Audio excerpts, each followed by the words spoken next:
Olá a todos, sejam bem-vindos. Meu nome é Erivelto Tadeu, todos me chamam de Tadeu, eu sou editor do CISO Advisor.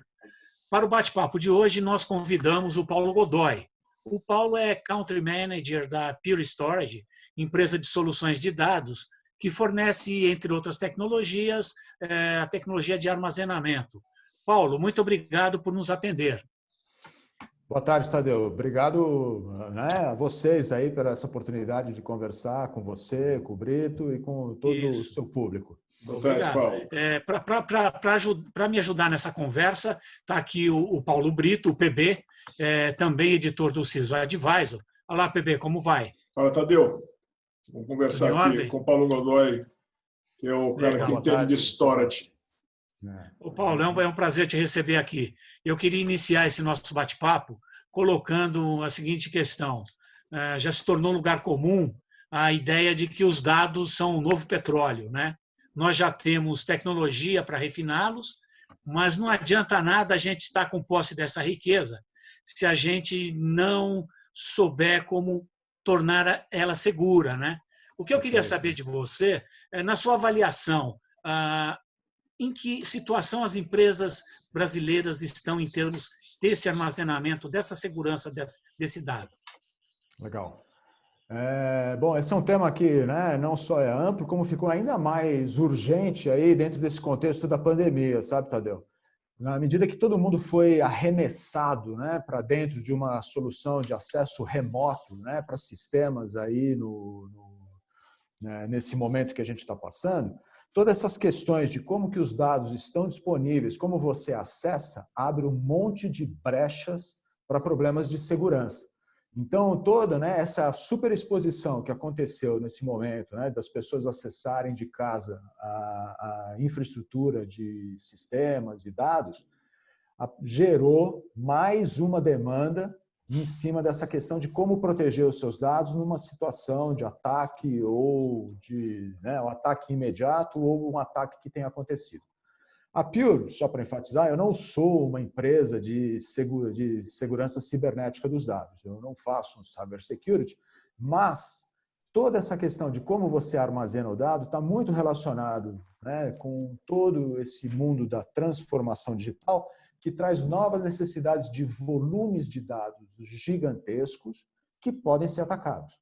Então, nessa hora, você precisa ter ferramentas que garantam a integridade do seu dado e que, no caso de algum ataque que seja sucedido, que danifique alguma coisa dessa estrutura de dados, você possa recuperar isso de uma maneira mais simples e rápida.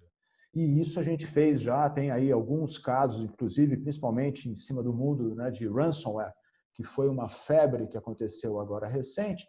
A gente mostrou como que nós somos muito efetivos nessa coisa de fazer, né, o backup de uma maneira muito rápida e que eu consiga restaurar os dados quando eu preciso, mais rápido ainda. Então, esse acaba sendo aí o contexto em que a gente atua nessa situação de proteção dos dados, Tadeu.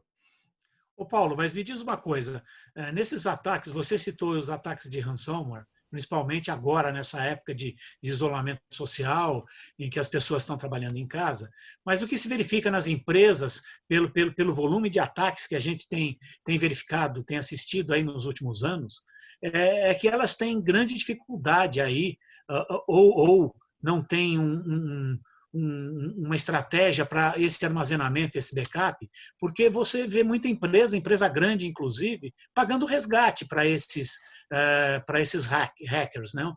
Então, eu queria que você me desse.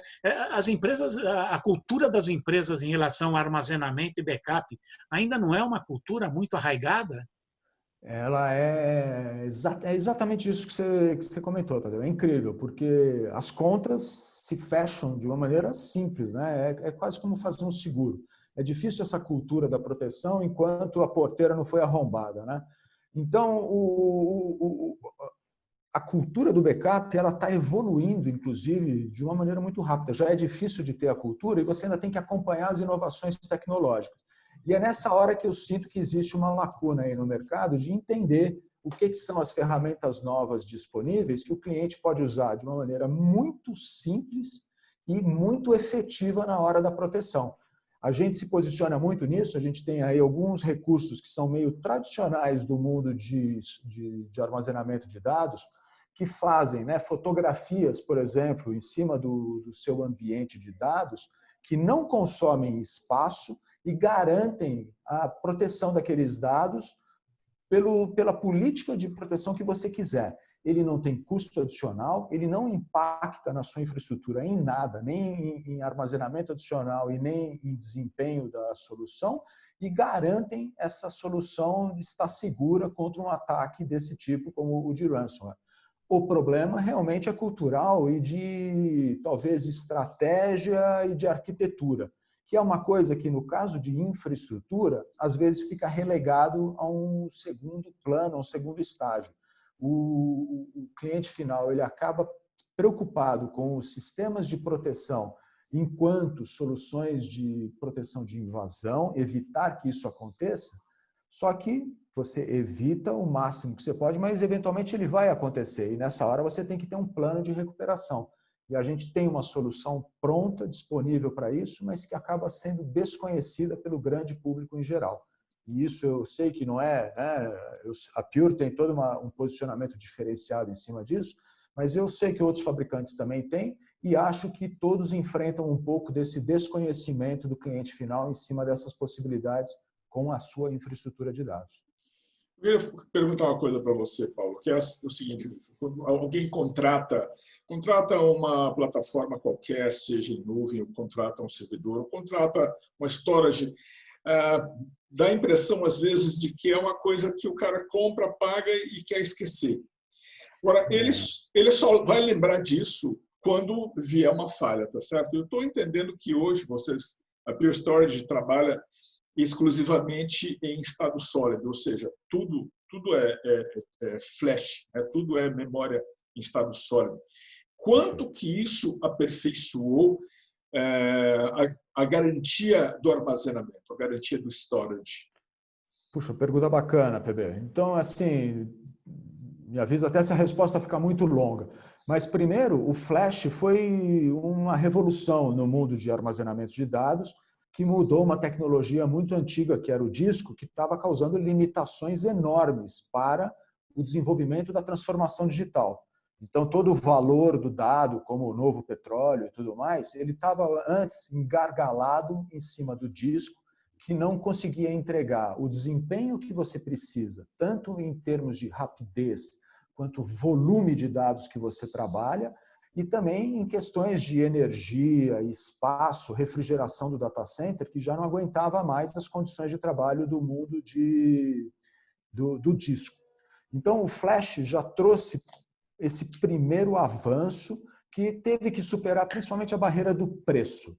Então, a gente já está aqui no Brasil, por exemplo, há 5 anos, e eu já vi o valor do flash cair nessa história, é uma grandeza assim de 20 vezes o valor inicial que a gente começou a trabalhar, se aproximando muito do valor de uma solução equivalente de disco ou fita, que dentro desse contexto que eu estou falando de velocidade, desempenho, atendimento de SLAs, já não faz mais sentido você considerar alguma coisa que não o flash.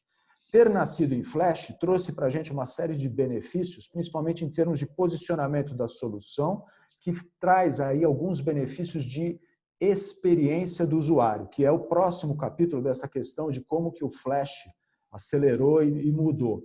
Então, não só você agora atende os SLAs, como você consegue acrescentar uma série de serviços e possibilidades em cima da infraestrutura de dados que antes não era percebido dentro das limitações que a solução de disco trazia antes.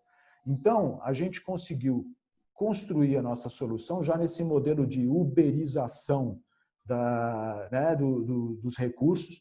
A gente consegue fazer com que a estrutura cresça continuamente, exponencialmente, né, e incrementalmente, conforme o cliente precisa. Então, você já acrescenta essa condição de poder atender, né, o novo mundo digital em termos de um crescimento contínuo. Você agrega a utilização disso como serviço. Você junta os softwares de automatização do sistema, permitindo que a infraestrutura fique cada vez mais automática, né? É o self-driven storage que a gente fala. Então, ele tem um piloto automático que já aumenta muito a produtividade do seu sistema. E só falta realmente, como a gente estava falando antes, dessa questão de o gestor dessa infraestrutura entender que ele tem agora uma solução mais rápida, mais confiável, com mais funcionalidades e que pode se integrar com toda uma estrutura de serviços, como, por exemplo, a nuvem, para outros serviços que ele tem dentro do ambiente dele, como principalmente a proteção dos dados integrados nesse novo ambiente. Então, tudo isso o Flash foi trazendo e incrementando enquanto tecnologia, e o gestor precisa aprender a transformar isso em mais produtividade e eficiência para o ambiente dele. Quando você combina todas essas capacidades do Flash, com a baixa latência dele, com a baixa latência de uma tecnologia nova, como o 5G, por exemplo, né? No que isso vai dar? No que isso está trazendo para as digitalizações aí? É um novo mundo, né? Como a gente já vem falando há bastante tempo. E ele traz assim, eu até fiz uma apresentação há pouco tempo, que né, você vê uma série de benefícios em termos de novas aplicações, novas funcionalidades, novos serviços, e que vai impactar na infraestrutura. O 5G, o Flash estão trazendo aí benefícios que são relativos à infraestrutura, enquanto você oferece mais serviços e mais funcionalidades no mercado. Então, tudo cresce em termos de tamanho, em termos de desempenho, em termos de funcionalidades, e a infraestrutura tem que estar capaz de absorver isso num custo, né, adequado e que permita, né, o desenvolvimento contínuo do ambiente. O grande desafio que eu vejo nessa questão do 5G, do Flash, do IoT, do Big Data, é o desafio do crescimento. É uma coisa que a gente às vezes não associa, né? Crescer sempre parece uma coisa boa, mas ele tem um desafio gigante para quem faz a gestão da infraestrutura. Você crescer é uma dor, porque às vezes você precisa trocar o modelo de equipamento, fazer migrações, adequar interfaces com outros ambientes, e isso não é simples, né? É que nem você ter que dobrar o tamanho de um prédio. Então, você tem um prédio construído e você precisa construir um outro em cima dele. Não é uma coisa simples e trivial de se pensar. Mas o mundo de tecnologia já se prepara para isso. Alguns fabricantes já têm hoje, como a Pure, já prevê que o crescimento tem que ser contínuo e que tem atualização tecnológica nesse contexto. Então, tá bom, eu dobrei de tamanho, mas eu continuo usando lá um elevador pantográfico mecânico de corda. Uma porta corrediça. Não adianta, eu preciso ter, né, coisas novas sendo acrescentadas ao tempo todo. Esse é um desafio, né, para o mundo de infraestrutura, que as empresas ainda não estão totalmente adaptadas. A Pure, eu acho que já nasceu dentro desse contexto e se beneficia disso, de permitir que a infraestrutura cresça o tempo todo, atualize tecnologicamente e com um custo, inclusive, muito inferior ao que, né, as tecnologias legadas costumam oferecer no mercado. Então, o 5G, o Big Data, a inteligência artificial, tudo isso vai trazendo novas necessidades, né, para a infraestrutura de desempenho, de crescimento, de funcionalidades que precisam ser adicionadas a ela o tempo todo. Esse eu acho que é um serviço legal de ter hoje junto da sua infraestrutura, que o gestor tem que pensar e acrescentar pensando, por exemplo, no 5G, como você comentou. Ô Paulo, pegando aí o que você falou, o Flash reduziu o custo de armazenamento?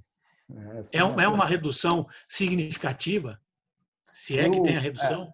Eu não diria para você que o Flash em si ele tenha reduzido, mas a forma como ele reduziu todos os custos em volta dele, reduziu bastante o custo da infraestrutura. Então, é o que eu estava comentando. Há 5 anos atrás, vou até fazer analogia, mas a empresa, a Pure, tem 10 anos e tem 5 anos aqui no Brasil. Há 10 anos, quando o cara criou a solução, o gigabyte do flash era 40 vezes mais caro que o gigabyte do disco. Quando eu comecei aqui no Brasil, eram 20 vezes mais caro. Hoje, eu não sei se ele chega a ser uma vez e meia mais caro que o gigabyte do disco, só que ele oferece condições de trabalho que, e sem contar a densidade, né, do flash. A gente tinha, que nem a gente viu no disco, né, para quem é mais antigo, mas o flash, quando eu comecei a trabalhar, se eu não me engano, a maior memória era de 256 gigabytes. Hoje eu já estou trabalhando com memórias de 60 terabytes, né? É uma coisa assustadora, um chip.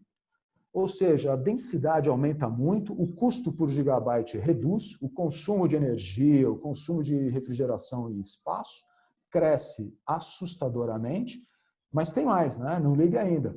A gente tem ainda a questão de como que você agrega funcionalidades, além do desempenho que a gente já falou, e a Pure tem um modelo de negócio que é muito diferenciado. A questão do Evergreen, né? Convido todos aí a conhecer melhor esse recurso, que permite que eu, com uma renovação do contrato de suporte, que tem lá um valor fixo, e que você, dentro desse valor, ainda consegue estar o tempo todo com uma máquina nova funcionando, é um benefício que, se você põe na ponta do lápis, representa aí metade dos custos que o cliente costumava ter quando ele tinha que fazer, a cada 3 ou 5 anos, toda a renovação do ambiente dele, com migrações, aquisição de equipamentos novos, riscos, né, nesse processo todo, que eram muito grandes. Então, o Flash reduziu o custo da infraestrutura de armazenamento de dados, na medida que ele, primeiro, permitiu que ela entregasse os novos serviços. Então, era impensável você trabalhar uma solução de Big Data, de inteligência artificial, usando uma outra tecnologia legada, e que também trouxe vários custos de propriedade ligados a ele, como, por exemplo, essa possibilidade de não ter mais os ciclos de atualização tecnológica do ambiente e mais um monte de funcionalidades agregadas de softwares, né, junto, como a proteção dos dados, como a replicação, criptografia, gerência, tudo incluso e ainda integrado com a nuvem. É um novo mundo, né, para essa infraestrutura que está sendo aí muito Paulo, interessante. se você considerar o custo, desculpa te interromper, mas se você considerar o custo da violação de dados, que uma pesquisa do Ponemon Institute mostra que no Brasil é de 1,24 milhão de reais, né? Se você considerar um custo desse de uma violação de dados, acaba sendo barato, de graça, né? Você acaba sendo de graça você adequar a sua infraestrutura para essa nova solução, que vai te proteger e vai evitar esse custo médio que a gente vê dos ataques e tudo mais. É exatamente isso, Tadeu. É muito, muito impressionante essa informação e, né, como que a cultura disso está se desenvolvendo entre aí os nossos clientes, os nossos parceiros para trabalhar. Eu ia comentar que eu trabalhei para um banco holandês aqui, trabalhei com o pessoal de TI do banco um tempo, e o diretor lá, amigo meu até hoje, fala assim, uma vez me contou, assim, olha, hoje eu vou ter que conversar com o meu vice-presidente, que era o financeiro, porque eu tenho que aumentar o storage do banco, eu tenho que aumentar, e eu sei que eu vou sofrer. O cara reclamava, porque era uma grana, mas era uma grana muito grande que ele tinha que negociar e o cara segurando o orçamento. Então, o que você está contando nisso é que, assim, o cara consegue pagar um fixo e ter uma relação melhor nessa hora de compra ou de upgrade? Cada vez mais, né? Então, a lei de Moore já ajuda muito isso há bastante tempo, PB, né? Os sistemas vão ficando, né, mais densos e proporcionalmente mais baratos conforme vai passando. Hoje, você comprar 1 petabyte de dados não é mais a loucura. Antes era talvez só, né, um grande banco, uma grande empresa de petróleo que falaria de uma grandeza dessas. Hoje já não, você já tem, né, isso espalhado, já se fala do exabyte, já começa a se falar do zettabyte e tudo mais. Os volumes estão crescendo com um preço proporcionalmente cada vez menor. Os valores caem. E mais, os benefícios da relevância estratégica da solução digital vai ficando cada vez mais importante. Então, antes você, né, essa discussão com o CFO, com o diretor financeiro, de que eu preciso investir numa infraestrutura, está deixando de ser custo para ser um investimento no negócio. Quem não consegue hoje acessar remotamente, oferecer um serviço de web service aí no mercado, está morto. Se não fizer isso de uma maneira direito, né, rápida, você não vai conseguir mais permanecer no mercado. O CIO, inclusive em termos de RH, tem umas discussões muito interessantes nisso, como eles estão sendo, né, cada vez mais próximos das decisões estratégicas de negócio. A IT, né, a infraestrutura, não é mais um custo, né, que o diretor de finanças olha com desprezo, com raiva, para ser, na verdade, um investimento estratégico da empresa que vai gerar novos negócios, novas possibilidades, e que o CIO tem essa obrigação de entender como ele vai ser, né, como vai ser a fundação disso e como vou proteger esses dados, não só dentro do contexto de ataques, como do contexto de LGPD, como no contexto de outras normas que eventualmente você tem que seguir para atender aí a legislação em que a sua empresa vai funcionar. Então, Paulo, você estava, desculpa, desculpa, você estava comentando lá no início do avanço tecnológico, né? Com o avanço tecnológico, a gente vê que o armazenamento deixou de ser um simples repositório de dados, né? Ele ganhou inteligência e tal.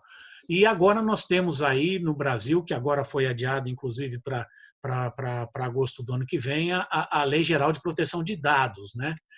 Esses recursos de inteligência, vamos chamar assim, eles vão ajudar nesse processo? Como que você vê o papel aí da inteligência no armazenamento para ajudar nesse desafio da Lei Geral de Proteção de Dados?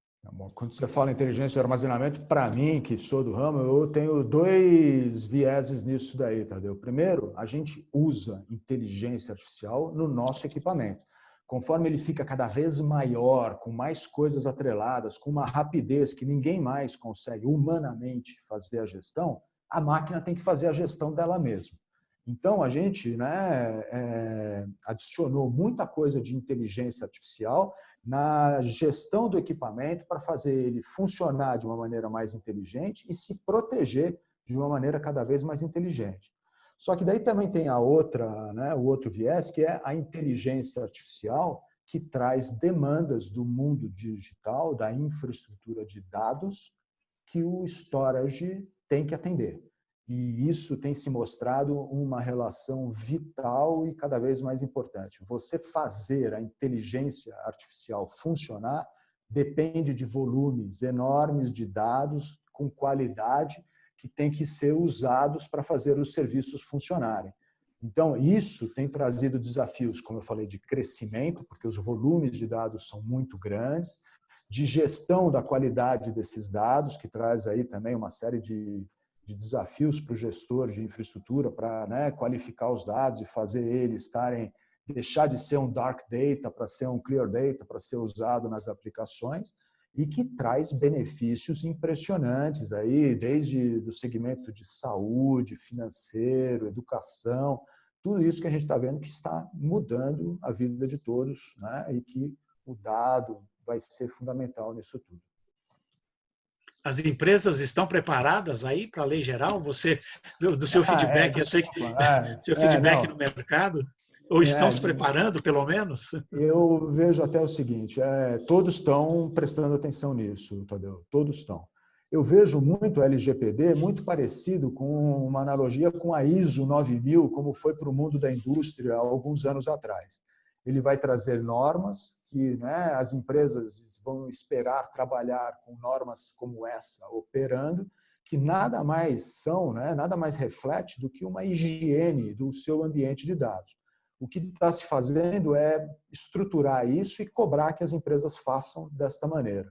Tudo isso vai impactar na infraestrutura, a infraestrutura vai ter que ser preparada para atender e, por outro lado, ela vai ajudar a atender. Então, na hora que você tem uma demanda de que seu dado tem que estar, né, protegido em termos de sigilo da informação, como fazer a criptografia desses dados vai demandar recursos que a infraestrutura vai ter que atender. Fazer isso fluir de uma maneira controlada, que possa ser rastreada, vai depender de recursos que a infraestrutura vai poder ajudar a resolver. tudo isso vão virar componentes na estratégia, né, dos gestores da infraestrutura. A tecnologia vai ajudar, a inteligência artificial vai ajudar, eles vão só precisar convergir para uma mesma estratégia. E acho que aí é que é o cerne da coisa, a definição dessa estratégia. Organizar isso com os recursos que a tecnologia pode oferecer. E aí vai aparecerem as soluções que vão atender e vão dominar o mercado, provavelmente. Paulo, hoje vocês estão com a tecnologia de ponta, estão com o que tem de melhor está na mão de vocês, né, para centros de dados, data centers, servidores e tudo, enfim. Ainda tem gente que está no disco ou não tem mais? Você acha que não tem mais? Tem muito legado, PB. Então, assim, eu sou realmente hoje o cara que está gerando as tendências tecnológicas do mundo de armazenamento de dados, né? Então, tem vários institutos aí que mostram aí a nossa liderança, visionário, e a gente tem feito aí os lançamentos mais relevantes aí nessa hora. Mesmo assim, eu costumo falar um Brasilzão de meu Deus, mas é um mundão de meu Deus, né, PB? Tem gente que está com a mesma estrutura, funcionando há muito tempo, e esse desafio de se atualizar e acrescentar benefícios na infraestrutura depende das decisões de que a tecnologia vá mudar o negócio das empresas. Acho que vai ter um darwinismo nisso. Quem não fizer, vai morrer. E quem fizer bem feito vai se manter e vai ganhar espaço e vai ser mais relevante, mais bem sucedido no mercado. E você, tem gente usando. Falando de darwinismo, assim, dá para você afirmar assim, se o cara vai ser digital, eu fico com a impressão de que não dá para falar em disco mais, não. É que, né, já foi a época que você falava, não dá para ter mais um LP, né? Talvez tenha gente que vai ter para matar saudade de alguma coisa que eu nem sei hoje qual que seria. Ô, Paulo, mas essa base de disco ainda é grande no Brasil? É muito grande? Eu não sei dizer esse legado, digamos. Mas ele tem volumes que são... É engraçado, entendeu? Porque assim, os volumes eles já vão deixar de ser representativos, tem muita gente com muita máquina, mas é aquela coisa, uma máquina gigante antigamente oferecia alguns terabytes, que hoje eu ofereço na minha menor máquina. Então, você pode ter uma divisão aí de volumes de dados deixando de ser relevante dentro do mundo de disco. Mas ainda existem fazendo, às vezes, alguma função secundária, esperando quebrar para não usar mais, sendo reaproveitado dentro de um contexto de crise, de retração, de investimento e tudo mais. Mas ninguém mais considera hoje, na minha opinião, seriamente adquirir uma máquina nova baseada em disco. Eu acho que só existe alguns legados que ainda estão funcionando, o cara tem até medo de mexer em função de sistemas antigos que demandariam aí toda uma atualização que a pessoa não está fazendo nesse instante. Mas agora, provavelmente vai ser... Você deve saber que uma das coisas mais chatas que tem na vida da gente é fazer mudança, né? A gente se mudar, né? A gente tem que empacotar tudo e tal, chama o caminhão. Quando um cara desse que está no disco e ele contrata com vocês, você faz a migração do cara assim tranquilamente, porque o cara tem que backupear, tem que se preparar, enfim, tem um protocolo para isso. Como é que você transporta o cara? Eu vou dizer que não é um privilégio meu, todos os fabricantes de storage hoje já têm aí soluções, ou os parceiros associados a nós, que provém, né? Toda a solução de migração, que algumas vezes são até transparentes. Dá para se fazer isso de várias formas, depende aí, é um estudo que você faz e é muito fácil de fazer. Quando você tem que transportar uma aplicação antiga de uma infraestrutura antiga, às vezes são dois problemas. É a aplicação antiga que também vai ter que ser atualizada, que não é um escopo de trabalho do fabricante de storage. O cara vai ter que portar aquele, sei lá, uma aplicação muito antiga que ele tinha trabalhando para uma tecnologia mais moderna e daí transferir os dados daquela tecnologia antiga, legada, para a tecnologia moderna. São dois estágios, tem muita gente que ainda passa por esse desafio.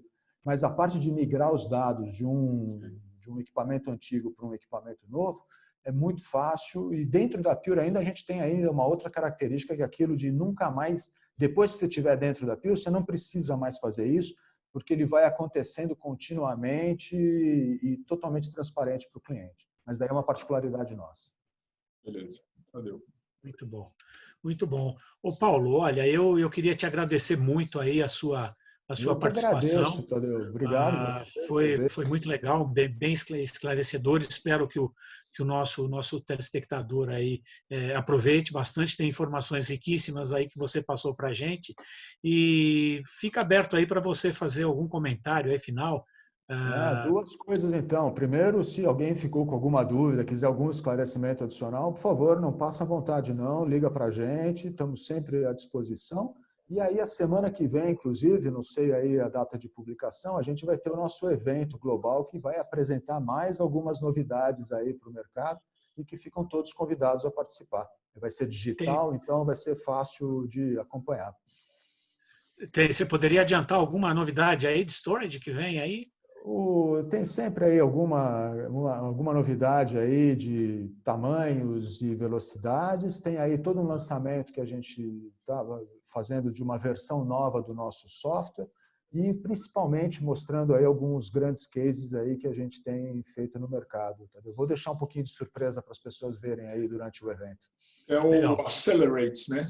Accelerate esse ano digital. Tá legal. Legal. Paulo, muito obrigado mais uma vez. Tenha um bom dia. Paulo, Bebê, obrigado a você. Obrigado a vocês. Obrigado, pessoal. Um grande abraço a todos. Um abraço. Tchau. Até logo.